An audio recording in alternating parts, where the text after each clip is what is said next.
જય રામાપીર। આજના વિડીયોમાં રામદેવ પીરના એવા મંદિરની વાત કરવાના છીએ કે જ્યાં માત્ર 11 રૂપિયાની પ્રસાદી ચડાવવાથી તમામ મનોકામના પૂર્ણ થાય છે। તો આ મંદિર ક્યાં આવેલું છે તેનો સંપૂર્ણ ઇતિહાસ આ વિડીયોમાં જાણીશું। તો વિડીયોને લાઈક કરો, શેર કરો અને ભક્તિ શ્રદ્ધા ચેનલને સબસ્ક્રાઈબ કરો।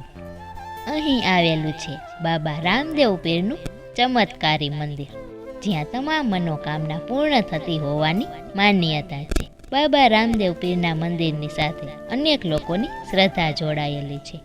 જો કોઈ નાના બાળકને બીમારી હોય તો બાબાના ચરણોમાં લાવીને દર્શન કરે તો આ બાળક જલ્દી સાજું થઈ જાય છે તેવી પણ માન્યતા છે। રામદેવ પીરનું આ ચમત્કારી મંદિર આવેલું છે બનાસકાંઠા જિલ્લાના ડીસામાં। ડીસા ખાતે જલારામ મંદિરની સામે પૌરાણિક અને ચમત્કારી બાબા રામદેવ પીરનું મંદિર આવેલું છે। આ મંદિર સાથે અનેક લોકોની શ્રદ્ધા અને આસ્થા જોડાયેલી છે। આ મંદિરે આવતા ભક્તો માત્ર 11 રૂપિયાનો પ્રસાદ અર્પણ કરે છે તો તેમની મનોકામના પૂર્ણ થાય છે। ભક્તો દર અંજવાળી બીજે અને 11ના રોજ મોટી સંખ્યામાં દૂર દૂરથી રામદેવ પીરના દર્શન કરવા આવે છે। બનાસકાંઠા જિલ્લામાં અનેક એવા સ્થળો તેમજ અનેક એવા મંદિરો છે કે જે પૌરાણિક અને ઐતિહાસિક ઘટના સાથે જોડાયેલા છે। ડીસામાં જલારામ મંદિરની સામે હાઈવે રોડ પર બાબા રામદેવ પીરનું 50 વર્ષ જૂનું પૌરાણિક અને ચમત્કારી મંદિર આવેલું છે। આ મંદિરે ડીસા સહિતના આજુબાજુના ગામના લોકો મોટી સંખ્યામાં દર્શન કરવા આવે છે। અહીં દર્શન કરવા આવતા લોકોની તમામ મનોકામના બાબા રામદેવ પૂર્ણ કરે છે। જલારામ મંદિરની સામે હાઈવે પર આવેલું 50 વર્ષ પૌરાણિક અને ચમત્કારિક બાબા રામદેવ પીરનું મંદિર, જ્યાં લીલોડા ઘોડા પર બાબા રામદેવ પીરની મૂર્તિ છે, તેમજ તેમની સાથે હરજી ભાટી, સગુણાબેન, ડાલીબાઈ તેમજ કુંવરજીની મૂર્તિઓની પણ સ્થાપના કરવામાં આવી છે। લોકવાયકા મુજબ 50 વર્ષ પહેલાં આ વિસ્તારમાં કંઈ જ ન હતું, પરંતુ જ્યારથી બાબા રામદેવ પીરના મંદિરની સ્થાપના થઈ છે ત્યારથી આજુબાજુના વિસ્તારોમાં ધંધો રોજગાર પણ વિકસ્યો છે। આ મંદિરે માત્ર 11 રૂપિયાની પ્રસાદી કરવાથી મનોકામના પૂર્ણ થાય છે તેવી માન્યતા છે। આ બાબા રામદેવ પીરના મંદિર સાથે અનેક લોકોની શ્રદ્ધા જોડાયેલી છે। જો કોઈ નાના બાળક બીમાર હોય તો બાબાના ચરણોમાં લાવીને દર્શન કરે તો બાળક જલ્દી સાજું થઈ જાય છે તેવી પણ માન્યતા છે।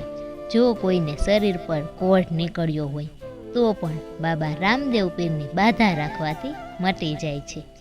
આ મંદિરે આવતા લોકો માત્ર 11 રૂપિયાની પ્રસાદી ધરે છે અને સાંજ સુધીમાં તેમની મનોકામના બાબા રામદેવ પૂર્ણ કરે છે તેવી લોકવાયકા છે। લોકો રામદેવ પીરના દર્શન કરવા ડીસાથી 400 કિલોમીટર દૂર રામદેવરા જતા હતા, પરંતુ ડીસામાં જ્યારથી આ રામદેવ પીરના મંદિરની સ્થાપના કરાઈ છે ત્યારથી આ બાબા રામદેવ પીરે અનેક લોકોને ચમત્કાર આપ્યા છે, જેથી લોકો અહીં જ બાબા રામદેવ પીરની બાધા આખડી રાખે છે અને બાબા રામદેવ પીર તેમની તમામ મનોકામના પૂર્ણ કરે છે તેવી લોકવાયકા છે। બનાસકાંઠા જિલ્લાના વિવિધ શહેરો સહિત ગ્રામ્ય વિસ્તારમાં આવેલા રામદેવ પીરના મંદિરમાં ભાદરવા સુદ નોમને લઈને નેજા ચડાવવામાં આવે છે અને અહીંયા ભાદરવા સુદ નોમને લઈને આ મંદિર વહેલી સવારથી જ ભક્તો દર્શન કરવા ઉમટી પડે છે અને જય બાબારીના નાદ સાથે વાતાવરણ પણ ગુંજી ઉઠે છે। આ ભાદરવા સુદ બીજના દિવસે ડીસામાં રામદેવ પીરના મંદિરે નેજા ચડાવવામાં આવ્યા હતા। શહેર તેમજ તાલુકાના અલગ અલગ વિસ્તારોમાંથી ભક્તોએ વાતે ગાતે ચાલતા મંદિરે જઈને 500થી વધુ નેજા અલગ ધણીને ચડાવ્યા હતા। ભાદરવા સુદ નોમના દિવસે રણુજામાં રાજા રામદેવ પીરને નેજા ચડાવવામાં આવે છે, તેમજ ડીસામાં પણ ભાદરવા સુદ નોમના દિવસે 500થી વધુ નેજા ભક્તોએ ચડાવ્યા હતા। ભાદરવા સુદ 2થી લઈ ભાદરવા સુદ 11 સુધી રણુજામાં રામદેવ પીરનો મેળો ભરાય છે અને ત્યારે જ દેશભરમાં આવેલા રામાપીરના મંદિરે નવા નેજા ચડાવવામાં આવે છે.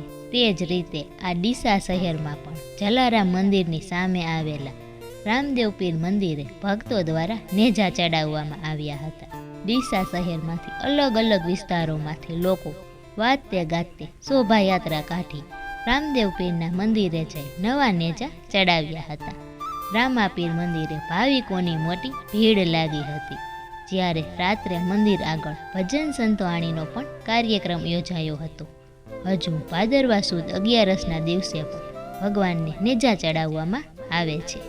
આમ અહીં ભાદરવા સુદ 2થી ભાદરવા સુદ 11 એટલે કે રામાપીરની નવરાત્રિ દરમિયાન આ મંદિરે ભક્તોની ઘણી ભીડ જોવા મળે છે અને રામદેવ પીર બધાની બાધા પૂરી કરે છે. જય રામાપીર.